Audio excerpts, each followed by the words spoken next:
আজ দেখাবো কিভাবে সঠিক পদ্ধতিতে এই প্রজেক্টটা বানাবে। প্রথমবার যখন বানালাম তখন কিন্তু ভেঙে গিয়েছিল, তাই কী কারণে ভেঙে গিয়েছিল সেটা জেনে নেওয়াটা খুবই দরকার, যাতে তোমরা যখন বানাবে তখন তোমাদের সঙ্গে এমনটা না হয়। তাই দেখো, প্রথমে একটা থালায় খুব ভালো করে নারকেল তেল দিয়ে বুলিয়ে নিয়েছিলাম। ভালো করে তেলটা বোলানো হয়ে গেলে ছবিটা মাঝ বরাবর থালায় আটকে দিতে হবে। এরপর অল্প অল্প প্লাস্টার অফ প্যারিস এবং অল্প অল্প করে জল নিয়ে একটা মিশ্রণ তৈরি করে নেব। প্লাস্টার অফ প্যারিস দিয়ে প্রজেক্টটা করতে বলা হয়েছিল, তাই 400 মতো প্লাস্টার অফ প্যারিস জল দিয়ে গুলে নিয়েছি। প্রথমবার গোলাটা ভুল হয়ে গিয়েছিল। এই দেখো, এই রকম একটা থিকনেস আমি রেখেছিলাম। যখন মিশ্রণটা থালায় ঢালতে গেলাম তখন তো সেটা ডিপেটা থেকে থালাতে পড়ছিলই না, চামচে করে টেনে টেনে নিয়ে আমি থালায় দিচ্ছিলাম। আর থালায় দেওয়ার পর দেখো চারদিকে ছড়িয়ে পড়ছিল না, তাই হাত দিয়ে অনেকক্ষণ ধরে চেপে চেপে চারিদিকে ছড়িয়ে দেওয়ার চেষ্টা করছিলাম। তাতেও না হওয়ায় ওপর থেকে অল্প অল্প জল দিয়ে জিনিসটা চারিদিকে চাড়িয়ে দিচ্ছিলাম।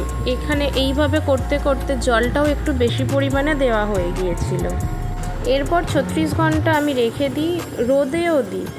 রোদে দেওয়ার পর কিছুটা এরকম ধারগুলো ফেটে ফেটে গিয়েছিল এবং তারপর যখন থালা থেকে এটা বার করি তখন সম্পূর্ণভাবে ভেঙে যায়। তাই এটা সম্পূর্ণ ফেলে দিয়ে আবার নতুন করে কাজ শুরু করি। এবারে নিয়েছিলাম 500 গ্রাম প্লাস্টার অফ প্যারিস এবং থালাটা নিয়েছিলাম আগের থেকে একটু ছোট। তাই যে ছবিটা ইউজ করেছিলাম, ছবিটা ওপর থেকে এবং নিচে থেকে কিছুটা কেটে ছোট করে নিয়েছিলাম, যাতে থালার ঠিক মধ্যিখান বরাবর বসানো যায়। একইভাবে খুব ভালোভাবে থালাটাতে তেল লাগিয়ে নিতে হবে। এই প্রসেসটা কিন্তু একই থাকবে। তারপর ছবিটা ঠিক মধ্যিখান বরাবর খুব ভালোভাবে চেপে চেপে লাগিয়ে নিতে হবে, যাতে তেলের সঙ্গে থালার সঙ্গে খুব ভালোভাবে আটকে যায়। এবং ঝুলিয়ে রাখার জন্য একটা তারকে এইভাবে ইউ করে বাঁকিয়ে নিয়েছিলাম। আর ছবিটার ঠিক মাথা বরাবর, ঠিক মাঝ বরাবর একটা দাগ করে নিয়েছিলাম, যাতে ইউ মতো তারটা পরে ঠিকঠাকভাবে মধ্যিখান বরাবর লাগিয়ে দিতে পারি। এবার প্লাস্টার অফ প্যারিসটা জলের মধ্যে খুব ভালোভাবে গুলে নেব। এখানে আগের থেকে একটু বেশি পাতলা রাখবো, যাতে থালাতে দিলে খুব ভালোভাবে চারিদিকটা ছড়িয়ে পড়ে। মিশ্রণটা বানানোর সময় অল্প অল্প করে চামচে তুলে দেখবে যে চামচ থেকে যদি একটু একটু করে এরকম গড়িয়ে পড়ে তাহলে জানবে মিশ্রণটা তৈরি হয়ে গেছে। আগের বারে কিন্তু চামচ থেকে মিশ্রণটা ভালোভাবে ঝরে পড়ছিল না।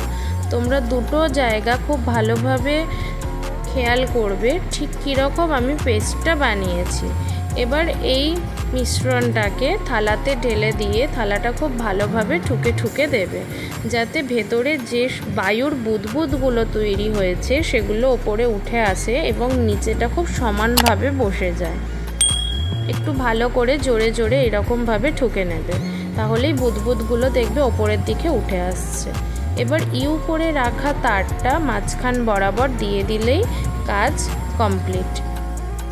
দেখো, 24 ঘন্টা পর একটু ভালো করে শুকিয়ে যাবার পর এটাকে থালা থেকে আমি উঠিয়ে নিয়েছি। এবার কিন্তু আর আগের মতো ভেঙে যায়নি।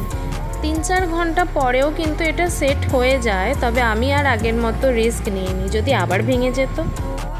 আজকের মতো টাটা, দেখা হচ্ছে পরের ভিডিওয়ে।